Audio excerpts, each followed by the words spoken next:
Hayırlı gün, hürmetli cemaat. Mine benim aytуымча трактор газеті. Мында біраз хота шығарғанлар да, міне Октябрьскую годовщину енді встретить безусловным выполнением годового плана хлебозаготовок каждым колхозом, селом деген. Міне біздің Тукай районында мында Азмушкина, Бурды, Буракирте, наверное, бұл. Бәлки Буракиртедір. Буракирте деген бар. Зәй районында. Мұнда Буракирте деген. Керекес, Новотроицк, Никашковка, Останкова, Сидоровка. Сидоровка бұл шахарға кірайынды. Күн яқта бұл. Қазір шахарға кіріп тұра. Сулюкова. Ешеген бұл Ташкеші деген Ташкешудыр енді.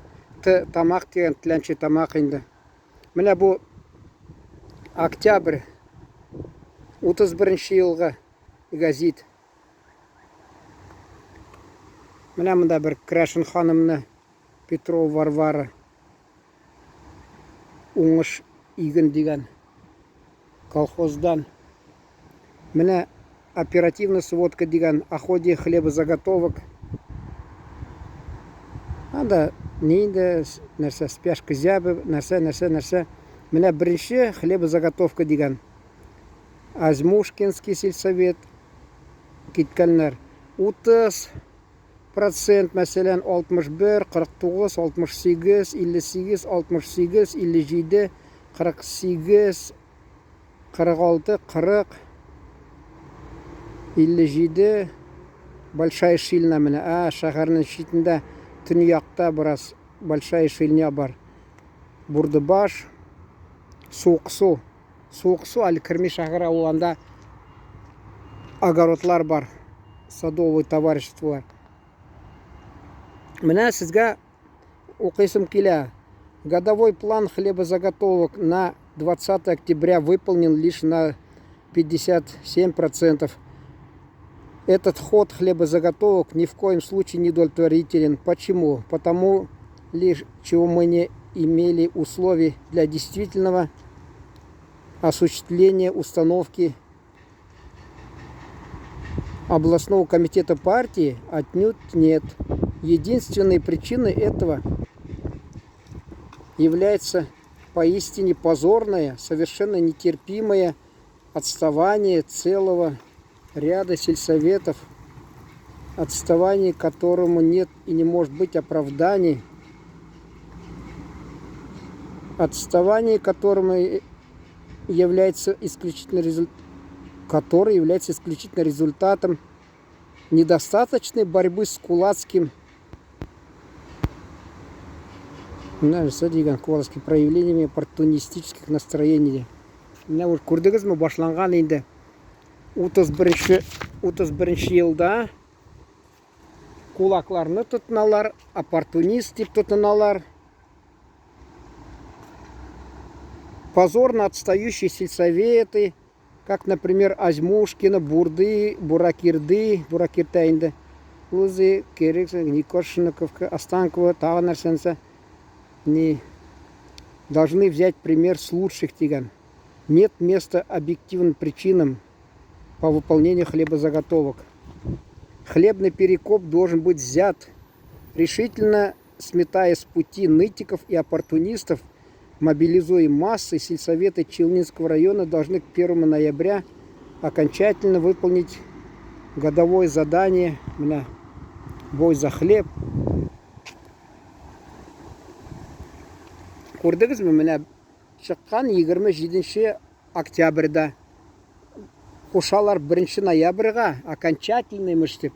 Анда елатып халықны талап, игінлерін жиып, амбарларын құрттырып, план тұтырабыз деп. Халықын талап, шылай план өтәгіз деп. Көрдіңіз міне? Кім анда Сталин шырылмақты? Шул вакытта сез әзрәк яшәп калсагыз, менә шулай менә. Күрдегезме менә? Авылда мискеннәр. Мен сөйләгәнем Брежнев чорында ат тотырга рөхсәт булмаган, алда да булмаган, Хрущев чагында хатта сыйырда, бер сыйырда рөхсәт бирмәгәннәр. Бу Сталин чорында менә карыйсың да интернеттан. Шулай бәхәсләшәләр инде бигрәк. Юк, Сталин вакытында шулай булды, тәртип булды, яхшы булды, халык яшәде. Шулай без нәрсәләр төздек, индустрия объектларын төздек. Күп шулай төзелеш барды. Хөкүмәт шәшәк атып торды, халыклар яшәде, шатланып теге. Шул киноларны карыйлар да шуны. Вакытында аталары, әбиләре, бабайлары вакытында әллә ата-аналардан сорамаган микән? Хатта ул кайсылар әле исән әле кайсылары. Шулардан сорарга була бит. Ничек яшәдегез дип шул чакта. Менә мин монда шәһәрнең бер читендә да бер бар авыл. Мин анда сөткә йөридем, Мироновка дигән, ул Орловка бистәсенә керә, Мироновка дигән. Шунда апа сөйлидер, ул әле яши әле ул бик. 55-тә пенсияга чыкканда, 57 яшы булды монда, ничәме яшь. Бәлки ул шул теге 46-нчы, 47-нче еллардагы ачлыкка килгәндер ул бәлки. Шуны күргәндер. Бигрәк шундый яман иде, ачлык ди. Мен әле бездә әти-әни мәрхүм сөйлидер, алар 46-47 елга ачлыкларын сөйләмидер, алар теге эләктереп алганда 32-нче елны әти мәрхүм әйтәдер, аш булсаң күзеңә бер нәрсә дә күренмәйди, бөтен тик шул тик ашау турына уйдысын, ашау турынан. 32-нче елны җәмәгать. Сез мактаган Сталинның чоры.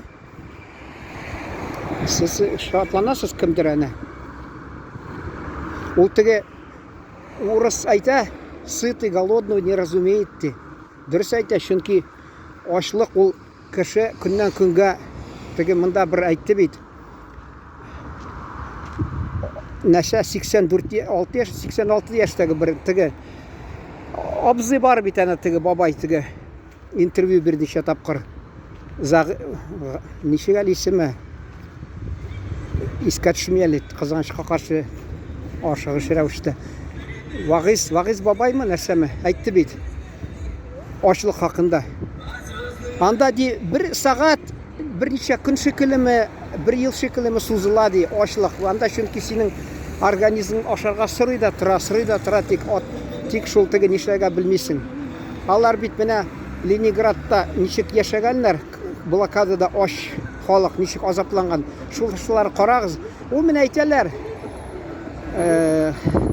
лучше раз увидеть, чем 100 раз услышать. Җәмәгать, мин сезгә теләмим. Ул күрүне сезгә.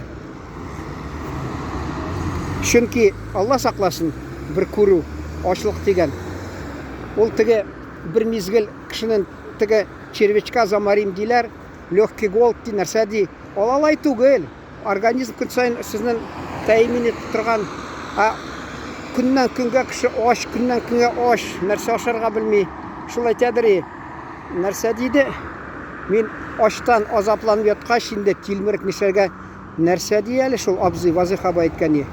Әллә нәрсә анарга каяндыр аз гына тапканнар. Бер тик ни. Будаймы нәрсәме шунда? Шунда тик тирилеп киткән ул менә. Әле теге кеше уразага кергәндә дә кыш көнне нишләргә белми, беренче көннәрдә азаплана. Ул бит организм ашаган ничә көнгә җитә, ул теге ризыклар җитеп тора, энергиясе. Монда мискеннәр менә шундый ачлыкта яшәгән безнең татар халкы, бүтән халыклар, мин монда аерып кына тормыйм. Тик Идел буенда безнең халык бик авыр хәлдә яшәгән. Бүтән милләтләрдә инде монда торып авырлык кичергән. Менә шул сөйлесем килгән шуны әйтәм. Җәмәгать, монда вакыт бетеп бара, безнең исән сау торыгыз.